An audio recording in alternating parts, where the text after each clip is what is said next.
નમસ્કાર, and coverage ન્યૂઝમાં આપનું સ્વાગત છે।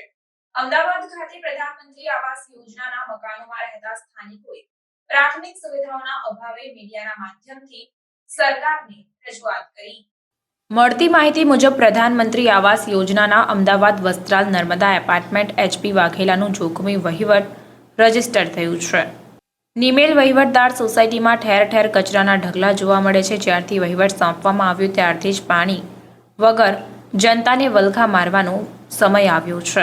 સોસાયટીની પ્રજા ટેન્કર દ્વારા પાણી મેળવી રહી છે, ત્યારે પાણી પણ પીળા કલરનું આવી રહ્યું છે, જે પીવા લાયક પણ નથી। સોસાયટીની પ્રજાને પૂછ્યા વગર મેન્ટેનન્સ પણ વધારી દેવામાં આવ્યો અને સોસાયટીના રહીશો જણાવી રહ્યા છે કે સોસાયટીના રહીશોએ ભેગા મળીને વહીવટદાર હાય હાયના નારા લગાવ્યા હતા। ત્યારે શું મીડિયાના અહેવાલથી વહીવટદાર કે તંત્ર જાગશે ખરા, તેવા અનેક સવાલો ઉઠવા પામ્યા।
अन्य खबरों के लिए चैनल को सब्सक्राइब कीजिए। खबरों का नोटिफिकेशन पाने के लिए बेल आइकॉन को जरूर दबाएं।